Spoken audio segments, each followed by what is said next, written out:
Hello दोस्तों, the peripheral series के last episode के एक्सप्लेनेशन में आपका स्वागत है।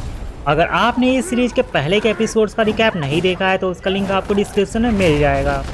Episode 8 the creation of 1000 forest की कहानी 2028 के टाइमलाइन में कॉनर के साथ शुरू होती है और वो अपनी हैंडीकैप जिंदगी को लेकर काफ़ी बुरा फील कर रहा होता है, जिसमें वो फ्लिन की तरह अपनी बॉडी को रीबूट कर लेने के ख्वाब को सोचता है, जैसा फ्लिन वीआर गेम्स को खेलने के दौरान करती है।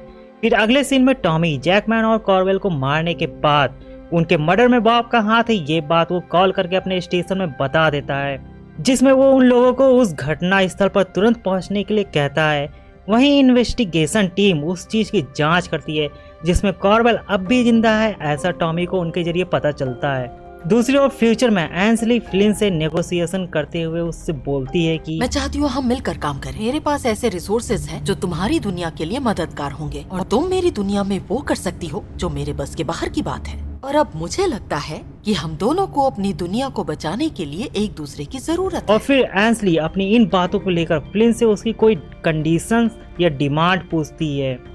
वहीं फ्लिन एंसली से अपनी मॉम एला को ठीक करने की डिमांड करती है क्योंकि उन्हें दोबारा दिखाई देना बंद हो गया था, जिसमें एंसली फ्लिन की मॉम को ठीक करने की किसी भी बात को लेकर कोई कंडीशन एक्सेप्ट नहीं कर सकती थी क्योंकि फ्लिन की मॉम एला को ठीक करना अब उनके बस में नहीं था। वहीं उसकी मॉम अगले 23 दिनों तक जिंदा रहेंगी, ऐसा एंसली उससे बताती है, जिसे सुनकर फ्लिन काफी दुखी होती है और वो अपनी टाइमलाइन में वापस आ जाती है। अगले सीन में ऐश को चेरिस से बातें करते हुए दिखाया जाता है, जिसमें अलीटा का चुराया हुआ डेटा एक डीएनए के रूप में फ्लिन के माइंड में है।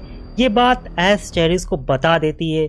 वहीं ये बात लैब को भी पता है और इससे पहले ये डाटा लैब के हाथों में आकर खतरा बने, जहां ऐश उसे मार डालने के लिए चेरिस से बोलती है। वहीं लैब को मारने में काफ़ी रिस्क है और उसको मारने के लिए उसे उसका सपोर्ट चाहिए, ऐसा वो ऐश से बोलती है, जिसमें ऐश इस चीज़ में उसका साथ खुशी खुशी देने के लिए तैयार हो जाती है। वहीं अपने डेटा को वापस हासिल करने के लिए वो एक खतरनाक कदम उठाएगी, ऐसा चेरिस बोलती है। वो चाहती थी कि उसका डेटा लैब के हाथों में ना जाए, जिसमें वो सबसे पहले फ्लिन को अपने रास्ते से हटाएगी, ऐसा चेरिस बोल के वहाँ से निकलती है।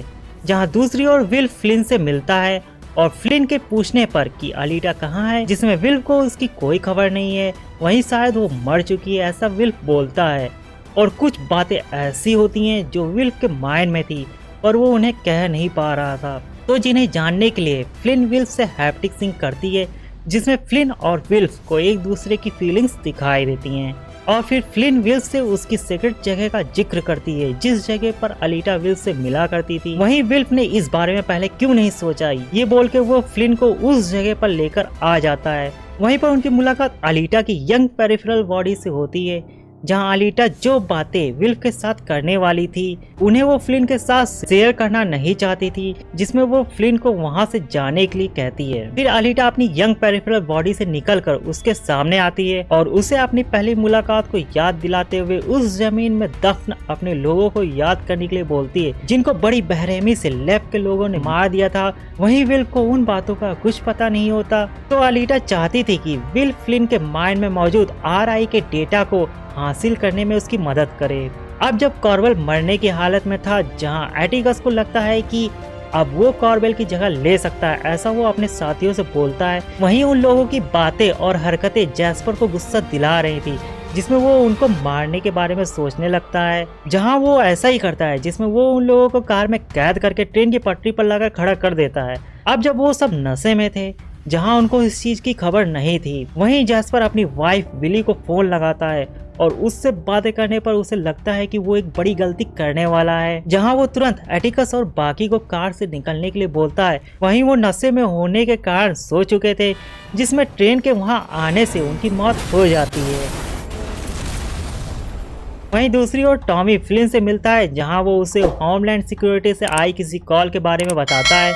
वहीं वो लोग उनके एरिया में बने मिसाइल स्टोर को उड़ाने वाले हैं, ये बात वो फ्लिन को बताकर उससे उस बारे में पूछता है, जिसमें फ्लिन उसे कुछ ना बताकर वहां से निकलती है। वहीं फ्लिन फ्यूचर की टाइमलाइन में ऐश से मिलती है और उसे मिसाइल स्टोर उड़ाने की बात पहले क्यों नहीं बताई गई, इस बारे में बात करती है, जहां ऐस उसे उसके दिमाग में मौजूद डीएनए डेटा के बारे में बता देती है, जहां फ्लिन को क्लियर हो जाता है कि उसे जो दौरे आ रहे थे वो इसी कारण से थे। वहीं फ्लिन के पूछने पर कि ये डेटा क्या है, जहां ये डेटा उन दोनों की दुनिया को तबाह करने वाली पूरी लाइब्रेरी है, जहां अब इस चीज की इंफॉर्मेशन लैब के साथ साथ चेरीज को भी पता है, ये वो फ्लिन से बोलती है। वहीं फ्लिन को समझ में आ जाता है कि चेरीज उसे मारने के लिए उसके शहर में बने मिसाइल स्टोर का इस्तेमाल करने वाली है, जहां फ्लिन ऐसा नहीं चाहती थी क्योंकि चेरीज के उस खतरनाक प्लान से वो सब मारे जाएंगे जिनसे वो प्यार करती है। ऐसा वो ऐसे बोल के चेरीज को रोकने के लिए निकलती है। फिर फ्लिन एंसली से मिलती है, जहां वो चेरीज के प्लान को एक ब्लैक होल बताते हुए वो उसमें फंस गई है ऐसा बोलती है, जिसमें वो अपने स्टफ का कनेक्शन काटने के लिए एंसली से कहती है।